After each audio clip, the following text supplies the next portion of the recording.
50 വയതിനിലെ ഓർമ്മകൾ മായും മുമ്പേ.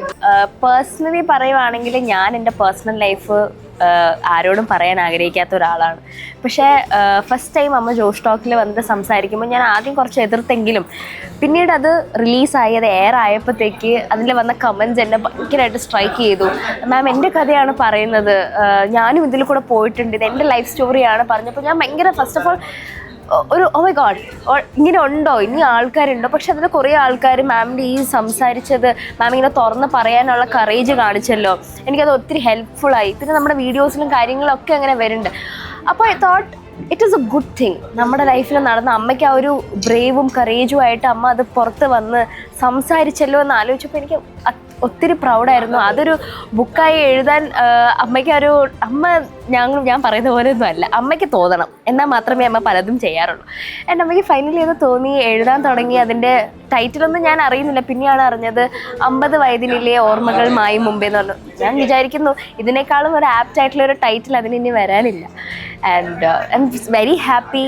പിന്നെ എനിക്ക് പറയാനുള്ളത്, ഒത്തിരി ഹാർഡ്ഷിപ്പിൽ കൂടെയാണ് പോയത്. ഇപ്പോൾ നിങ്ങളുടെ മുമ്പിൽ നിന്ന് ഞാനും അമ്മയും സംസാരിക്കുന്നുണ്ടെങ്കിൽ ഒത്തിരി കാര്യങ്ങൾ തരണം ചെയ്തിട്ടാണ് വന്നത്.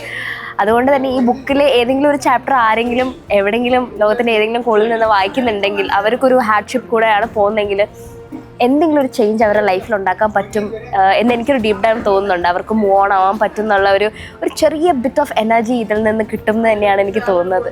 ഞങ്ങൾക്ക് പറ്റുമെങ്കിൽ ഞങ്ങളെ കാണുന്നതും ഞങ്ങളെ ഫോളോ ചെയ്യുന്നതും എല്ലാ ആയിട്ടുള്ള ആൾക്കാർക്കും പറ്റുമെന്ന് തന്നെയാണ് എൻ്റെ വിശ്വാസം.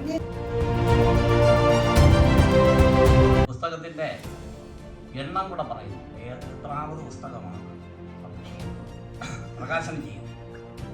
അതായത് വർഷത്തിൽ ഏതാണ്ട് 250 പുസ്തകം പ്രസാധനം ചെയ്യുന്ന പ്രസാധനശാലയാണ്. പരിധി എന്ന് പറയുമ്പോൾ അതിൽ ലിമിറ്റ് എന്ന അർത്ഥമുണ്ട്, പക്ഷേ കുറച്ചുകൂടെ കഴിയുമ്പോൾ തിളക്കം എന്ന് അർത്ഥം. അതുകൊണ്ട് ഇതുവരെ ആതിഥേയരായിരുന്ന ശൈലാറാണി ഇനി മുതൽ അതിഥിയ പരിധി ശൈലാറാണിയെ വേദിയിലേക്ക് ക്ഷണിക്കുന്നു.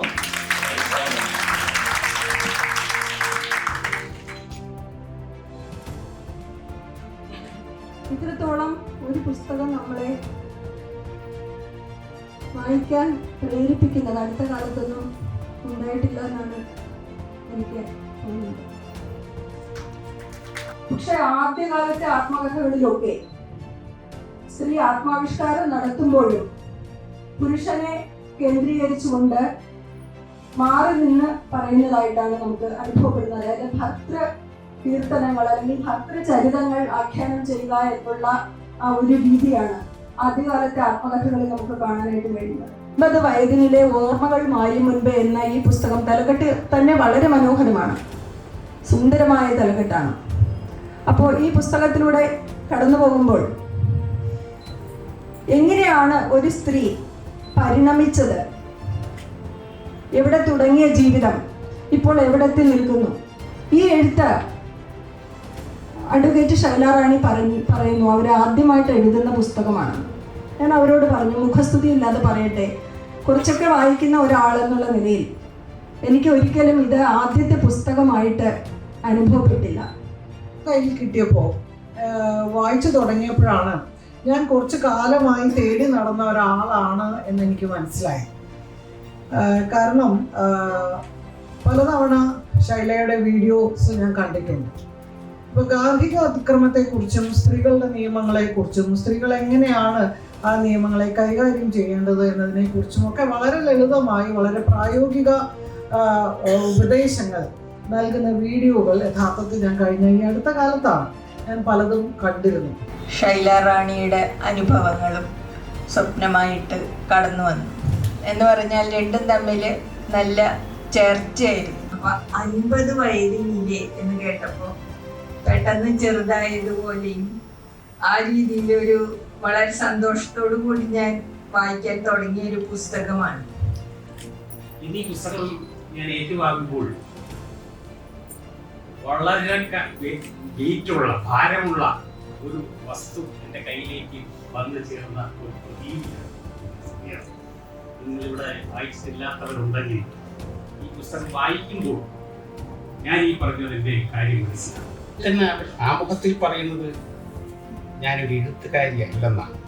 ഞാനൊരു എഴുത്തുകാരിയല്ല, എനിക്ക് എൻ്റെ ജീവിതം മാത്രമേ അറിയാവൂ, മറ്റുള്ളവരുടെ ജീവിതം അറിയത്തില്ല. അതുകൊണ്ട് ഞാൻ എൻ്റെ ജീവിതം എഴുതുന്നു എന്ന് പറഞ്ഞുകൊണ്ടാണ് ഈ പുസ്തകം എഴുതിയിരിക്കുന്നത്. എല്ലാവർക്കും നമസ്കാരം. വളരെ സന്തോഷമുള്ള ഒരു ദിവസമാണിന്ന്. വെച്ച് കഴിഞ്ഞാൽ 50 വയതിനിലെ ഓർമ്മകൾ മായും മുമ്പേ എന്ന് പറയുന്ന ഈ ബുക്ക് ഒരുപാട് ഞാൻ ഭയത്തിനെ നേരിട്ടു. ഞാൻ ഭയപ്പെട്ടിരുന്നു പലപ്പോഴും. പല പല ഓർമ്മകൾ, ഞാൻ മാഞ്ഞുപോയ ഓർമ്മകളെ ഞാൻ നേരിടേണ്ടി വന്നു. ചിലത് ഭയങ്കരമായിട്ട് വേദനിപ്പിച്ചു, ചിലത് ചിരിപ്പിച്ചു എന്നെ. ചിലപ്പോൾ പഴയ ശൈല, അതായത് യുവതിയായ ശൈലയോട് എന്ത് മണ്ടത്തനാ നീ കാണിച്ചേ, അല്ലെങ്കിൽ എന്ത് പൊട്ടത്തനാ, തീരുമാനങ്ങളൊന്നും എനിക്ക് ഒട്ടും അക്സെപ്റ്റ് ചെയ്യാൻ ഇന്നത്തെ ശൈലയ്ക്ക് കഴിഞ്ഞില്ല എങ്കിലും എനിക്ക് അവളോടും ആ യുവതിയായ ശൈലയോട്, എൻ്റെ കോളേജിലെ ഫ്രണ്ട്സ് ഉണ്ട്, I am so happy to നിങ്ങളെ കണ്ടതിൽ. അവർക്ക് എൻ്റെ ഈ ശൈലയെ അറിയാം. അതിനുശേഷമുള്ള ശൈലയെ കുറച്ച് ബാക്കിയുള്ളവർക്കറിയാം. ആ ശൈലയെ ഞാൻ പലപ്പോഴും കണ്ടു അതിനുള്ളിൽ. എന്നിട്ട് ഇന്നിരിക്കുമ്പോൾ ഭയങ്കര സന്തോഷമുണ്ട്. എന്താ പറയുക, എന്തോന്നും ഒരു പൂർത്തിയായ ഒരു ഭയങ്കര നമ്മളെന്താ പറയില്ലേ, ലൈഫിൽ എന്തൊക്കെ നേടി അല്ലെങ്കിൽ സക്സസ് ആയി എന്നൊക്കെ പറയുന്ന ആ ഒരു ഫീൽ എനിക്ക് നല്ല രീതിയിലുണ്ട്. പിന്നെ എൻ്റെ ഒരു പുസ്തകമാണ്, എൻ്റെ ആത്മാവ് മുഴുവൻ എൻ്റെ മോള് തന്നെയാണ്. ചിലപ്പം ഒരു പക്ഷേ അവളത് അർഹിക്കുന്നുണ്ട്, ഈ ഒരു സമയം അവളത് അർഹിക്കുന്നുണ്ട്.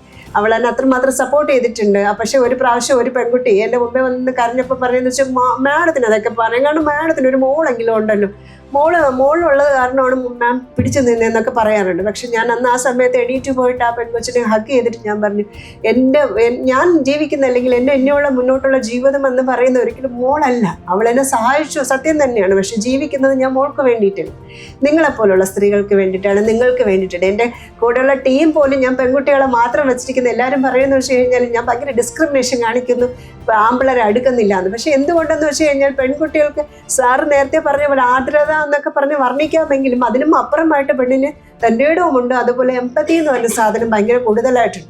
അതുകൊണ്ടാണ് എനിക്ക് ഗേൾസിന് മാത്രമാണ് ഞാൻ എൻ്റെ ടീമിലും ജൂനിയർ അഡ്വക്കേറ്റ്സ് ആയിട്ട് എടുക്കുന്നത്. ഫാമിലി എന്ന് പറയുമ്പോൾ ഒരുപാട് മാറേണ്ടതുണ്ട്, കൺസെപ്റ്റ് മാറേണ്ടതുണ്ട്. പുരുഷൻ്റെ ആധിപത്യത്തിൽ കെട്ടിപ്പടുത്ത് നിൽക്കേണ്ട ഒരു സാധനമല്ല. എന്തായാലും വന്ന എല്ലാവർക്കും വളരെയേറെ സന്തോഷം, നന്ദിയുണ്ട്. വിശിഷ്ട അതിഥികൾക്ക്, അതേപോലെ എൻ്റെ പപ്പ, മമ്മി, സഹോദരങ്ങൾ, എൻ്റെ പിള്ളേർ എല്ലാവർക്കും, കോളേജിലെ ഫ്രണ്ട്സിനും എല്ലാവർക്കും, പിന്നെ ഡഫോഡിൽസ്, അവർ ഭയങ്കര ടീമാണ്, എന്നെ ഭയങ്കരമായിട്ട് ഹെൽപ്പ് ചെയ്യുന്നുണ്ട്. ഡഫോഡിൽസ് ലയൺസ് ക്ലബിലെ മാംസ് എല്ലാവരും വന്നിട്ടുണ്ട്. എല്ലാവർക്കും വളരെ സന്തോഷം.